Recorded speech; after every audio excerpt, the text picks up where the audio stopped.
And welcome to another Ask the OT with Gina Grothoff.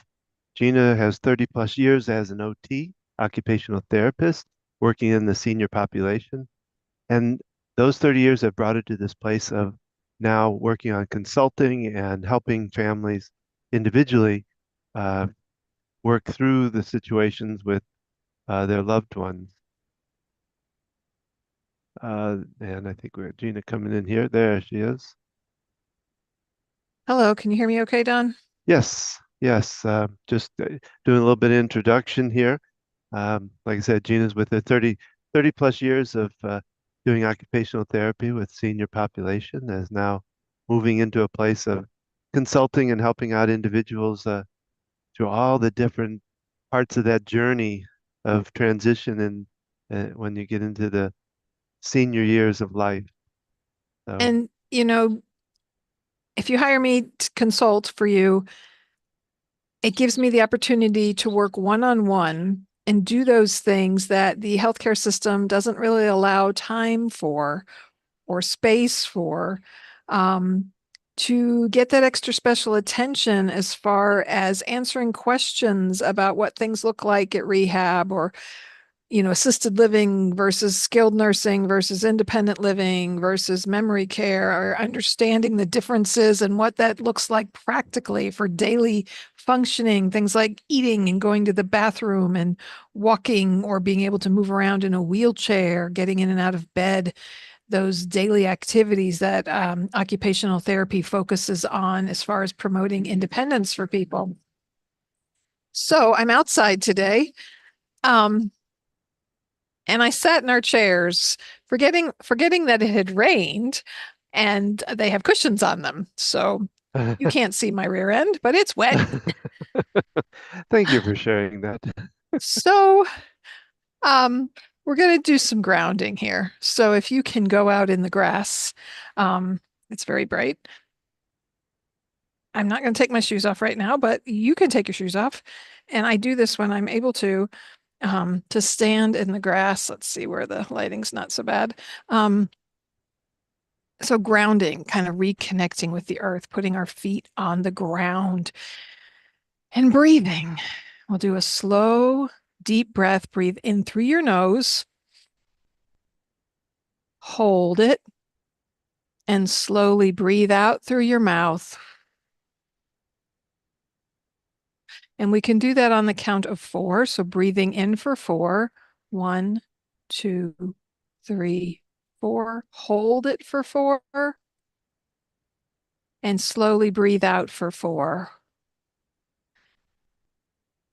And hold for 4.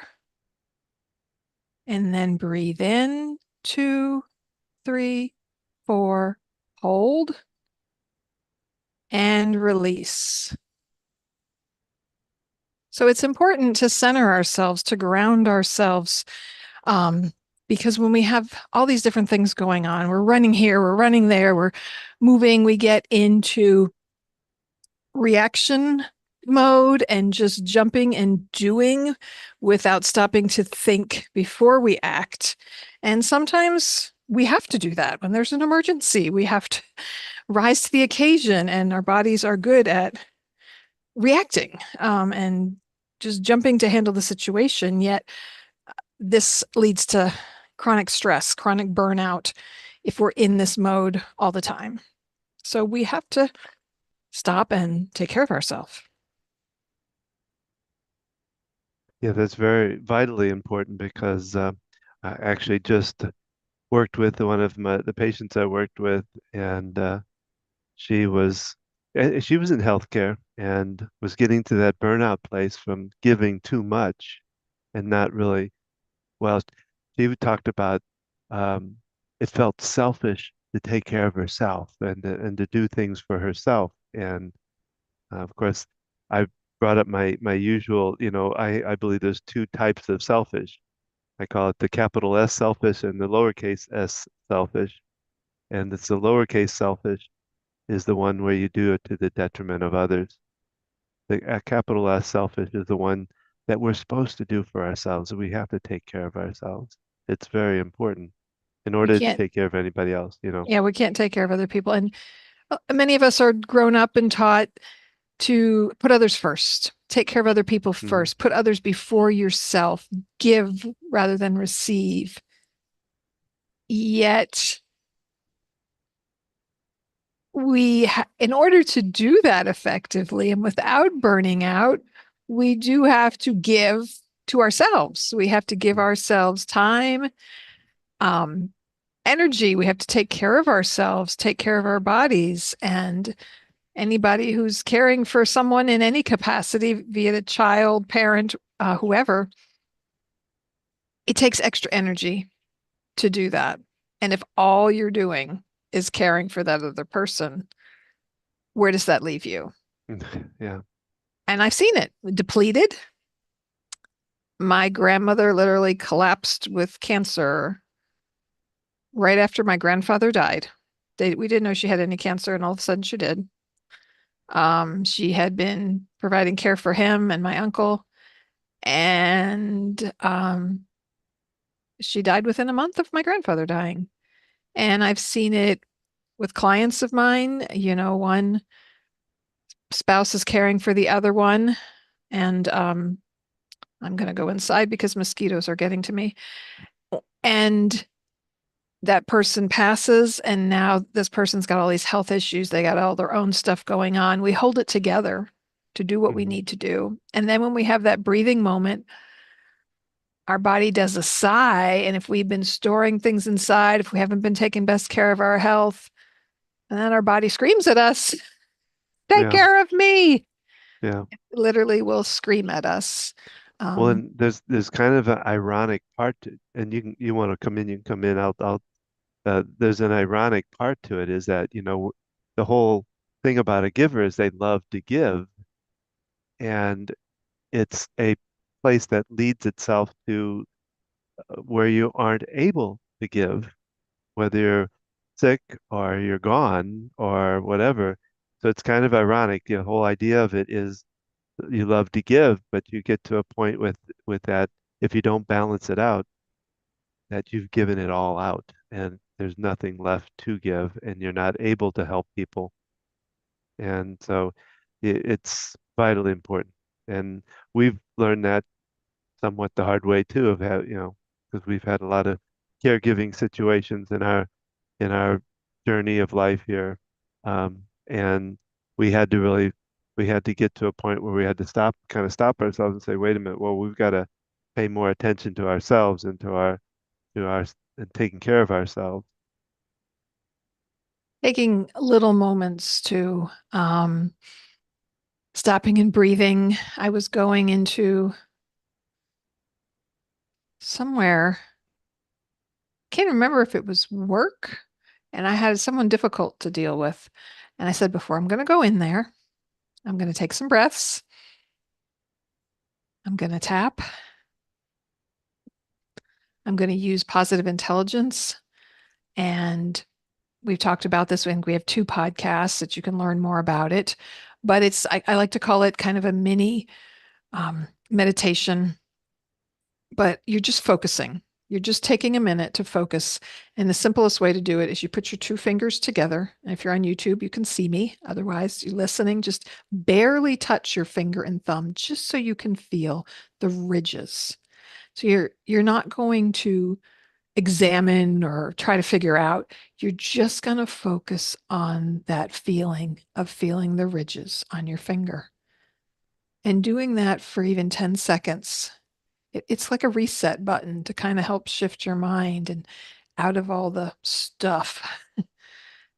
And you can also just stop and listen to the furthest sound that you can hear and just pay attention to the sound. And if your mind wanders, don't beat yourself up. Say, okay, mind's wandering, come back. It does you more harm than good to beat yourself up for not doing it right. It's not about doing it right. It's about giving yourself tools, giving your brain resiliency, giving yourself ability to recuperate or bounce back. So you can kind of tune in to what the furthest sound away that you hear. I hear the ticking of a clock, and I'm just verbalizing what's in my head. I'm just going to hear the tick, tick. And then what's the closest sound you can hear?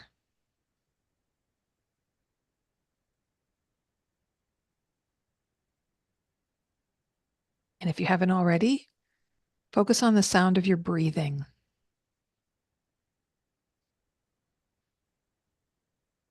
Mind wanders, just come back to breathing, focusing on your breathing. So these are little things you can do. You can even do them at a traffic light, um, when you're stopped.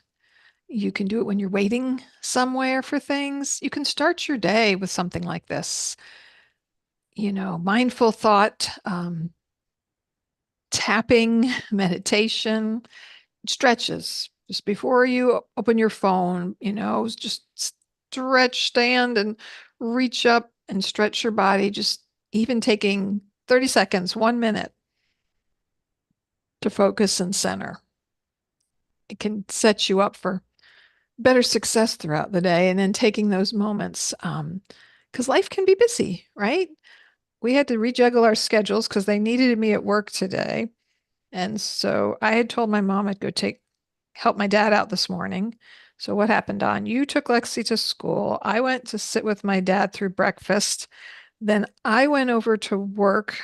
These things are very convenient, and we love Salisbury. It's wonderful. And found out I had less than 3 hours of work. I thought I would have more.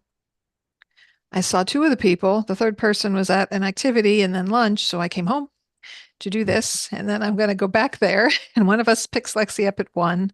And then she has a 2 o'clock community service thing. And so my Yeah. time is broken up. Well, in the meantime, I did sessions within that in all of that too. Right. So Don's been working from home so that he could do some of the driving and picking up of people. And my mom is letting me know about tomorrow's plans. And Um, yeah, so juggling.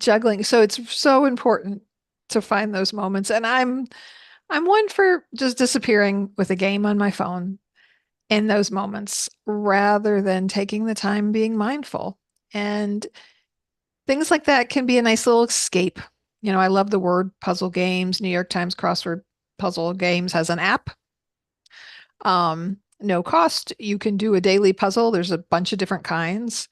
This is engaging our brain. This is, there's a point where these things are good in um, brain activities, as well as sometimes we do need a distraction. We do need to forget about stressful life and just like, I'm just going to play this game and just, and what we can do is we can set timers for ourselves, which is what I've needed to do because I can just get lost in the game. And it's just so much easier to just play this game and figure out these things than figuring out my life and dealing with all these other things I have to do. So one way I do is, setting a timer, give myself permission. Like it's okay to play this game. You get 30 minutes, have fun. Get a piece of chocolate, get some tea, and then, okay, then what am I going to do next, right? Um, do well, we go uh, ahead? well, I was just gonna. One thing that I think is important too is learning how to not take in what the other person's putting out. In other words, like in trying to find ways to be able to not take in the suffering of the aging person if they're suffering. I mean, to be supportive of them and understanding of them, but at the same time not absorb it and wear it yourself. And that's easier said than Oh done. I yeah, no, mean, that's what I'm you, saying. But you typically this person is someone, unless you're doing this professionally, and even then, you care about this person. This is a loved one. This is a family member. This is a friend, and it's hard to separate yourself and things from caring for them.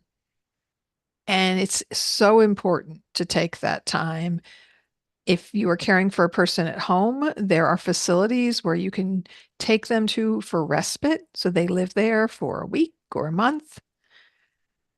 Um, Respite services at an assisted living facility, bringing someone in, friends, family, anyone for even an hour at a time or a half a day, whatever you're able to coordinate to be able to meet your needs and not only meet your basic needs, but give yourself a little time. Maybe you have a hobby or something you'd like to do.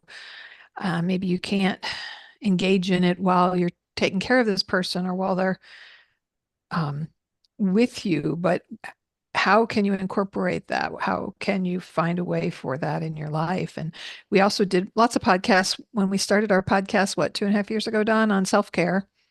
And so you can look for those at our Focused Healthy Family website where you can have links to the audio of all our podcasts, as well as find that anywhere you find podcasts. And also here on YouTube, you can see we started after about a year doing podcasts on YouTube as well as audio.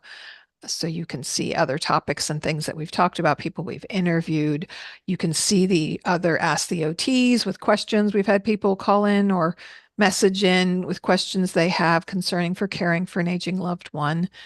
That's why we set this Ask the OT up, letting people know, yes, so many of us are in this situation where we're caring for an aging loved one. And so many of us are also still caring for either children at home, supporting kids maybe who are in college now, or who need our support emotionally, financially, or in some way, even though they're young adults.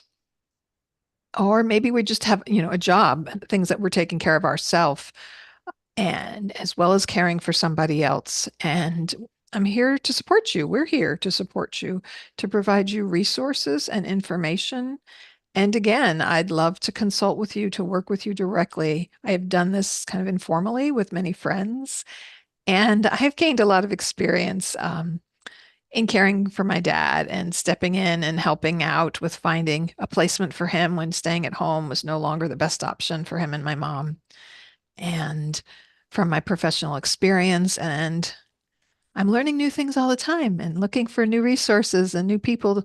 And we have new people going to be interviewing to talk about these different levels of care and the different areas of involvement.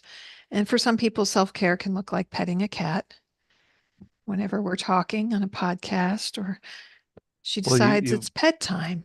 you've learned new questions to ask too. That you being that you're involved in this industry, but at the same time, you learned a lot of new questions to ask and things that, well, because things have evolved, things have Mhm. evolved constantly in that in the healthcare field.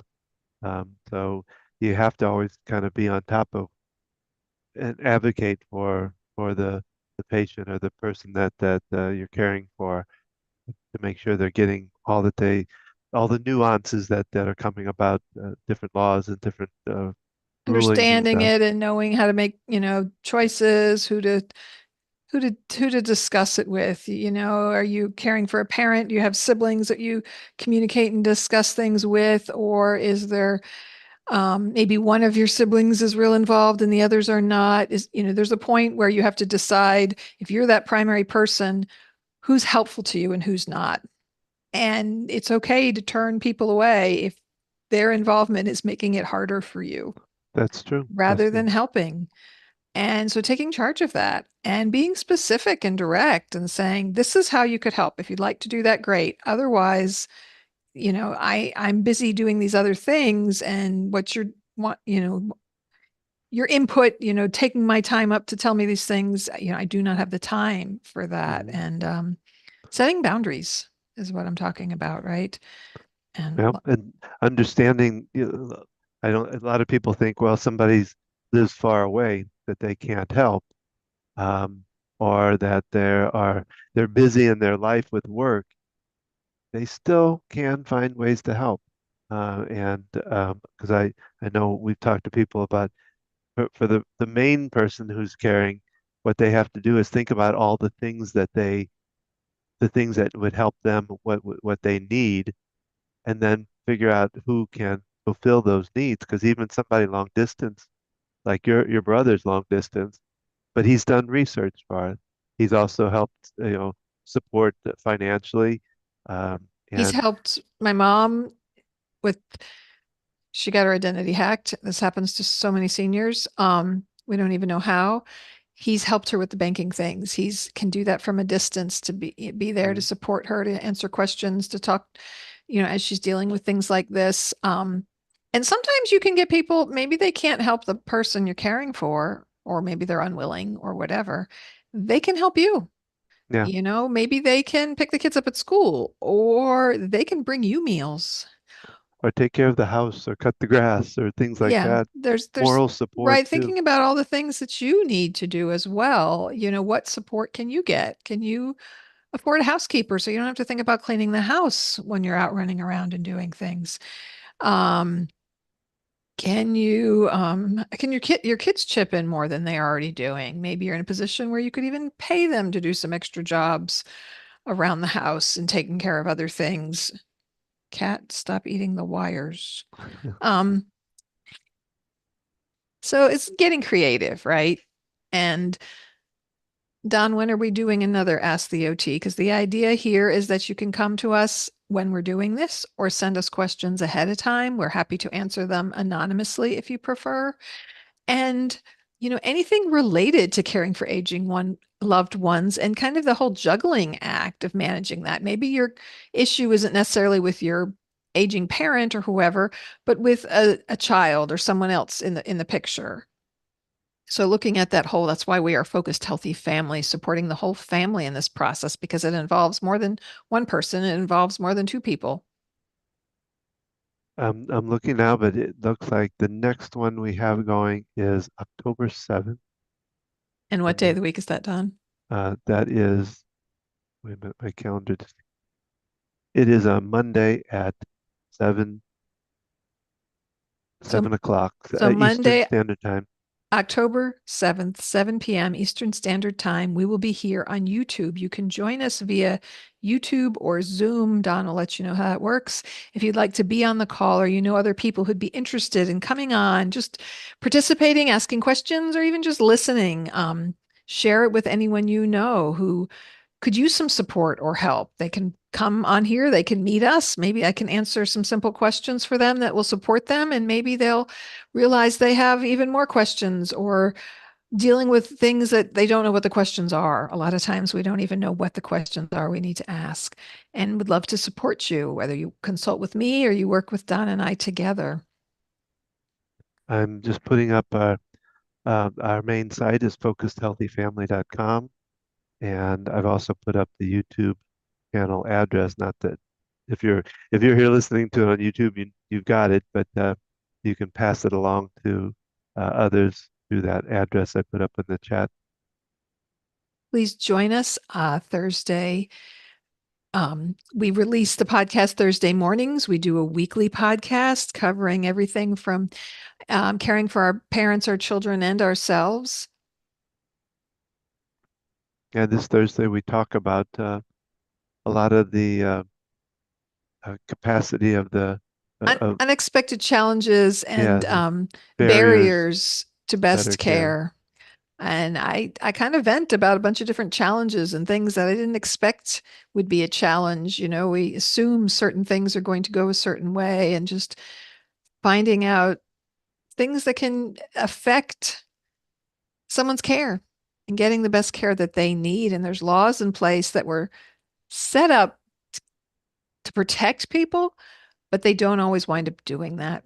Um, and so challenging that and who you can reach out to. I talk about the omnibuds, ombudsman. It's hard for me to say that they have for long-term care and other different settings, agencies, other government support people, and I utilized them. And my child was dealing with Medicaid and trying to get the support they needed for therapy services. And they also have ones to deal with long-term care. And if they're not getting the care they need, or you need extra help to support them. So thank you for joining us. Please share our information. Hope to see you in the future and on podcasts, and connect with me and Don. And like I say, again, checking out our website, focusedhealthyfamily.com, you can find information about workshops we do or about our podcast. We even have some blog information up there. So there's a lot of good information and resources there for you. Um, so that's it for today. Take a few minutes for yourself, step outside or step somewhere and just breathe, stretch, take some breaths, take 1 minute, 5 minutes, whatever you can to just step outside of everything and play with your cat or your dog.